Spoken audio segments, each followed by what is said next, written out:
the former New Jersey governor, who also served as a member of President George W. Bush's cabinet, Christy Todd Whitman, writes in a Los Angeles Times op-ed titled, "Calling my fellow Republicans, Trump is clearly unfit to remain in office."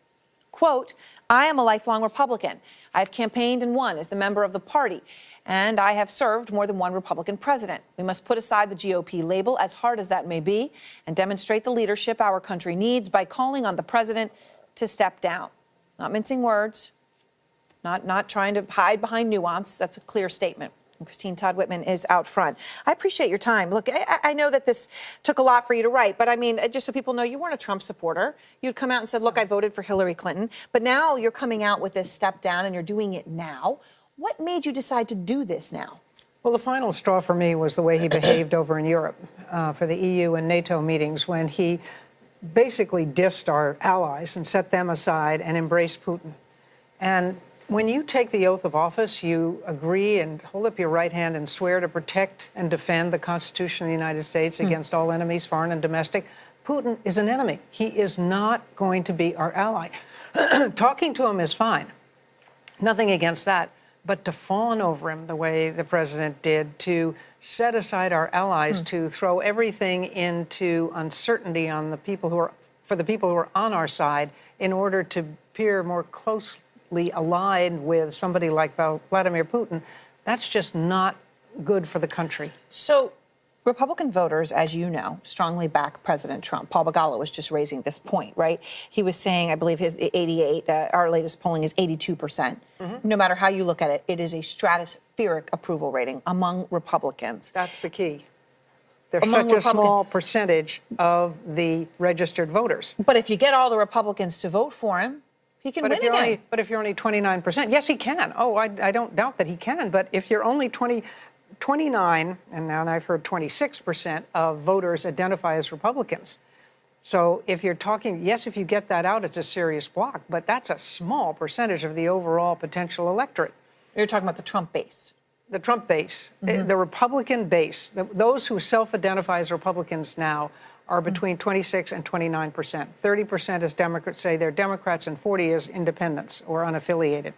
So you've got a huge block, and that 40% is not going to even break 50-50. So would you leave the party? Would you leave that 26 to 29? Well, I'm not in that 26 to 29. I'm an Eisenhower Republican, and those are not the ones that they ever poll as identified Republicans. Would you leave the party, though, as some have done? No, not right now. I still want to fight for the party. I believe in the Republican Party and what we used to stand for. I don't think that Donald Trump is truly a Republican. I don't think he's truly a conservative, and I don't think he's good for the country. You know, the thing is, though, if he were to do what you're asking, to step down, he won't. Right, okay, fine. But if he were, that then means Mike Pence. New York Times columnist Frank Bruni, who was just here a couple moments ago, said getting rid of Trump would be a mistake. His quote was, quote, "There are problems with impeaching Donald Trump. A big one is the holy terror waiting in the wings. That would be Mike Pence, who mirrors the boss more than you realize. He's also self-infatuated, also a bigot, also a liar, also cruel."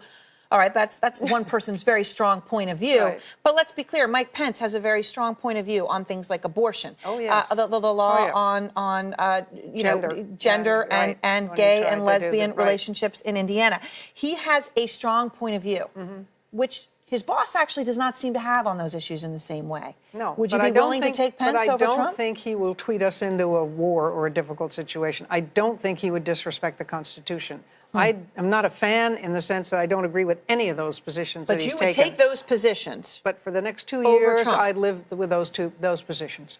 Wow. And so let me ask you about Hugh Hewitt in the Washington Post said, no matter what you think, the president has surrounded himself with superb cabinet members. His commitment to originalist judges and a sizable military rebuild are two of the most consequential aspects of his tenure. The economy is cooking. His point of view is he's done a good job. Well, the economy is cooking, the best quarter since 2014. That was only 4 years ago under the much-hated and reviled Obama administration. Yep. So we've seen it before. He should take credit because he'd get the blame if he didn't. Yes, you know, if he were in there, there's no question about that. As I say, some of the people that have pushed back against me have been very thoughtful, and those are the points that they raise. But that, to me, does not trump, to use a, excuse that, trump what I see as a really dangerous undermining of the norms that are the basis of our democracy.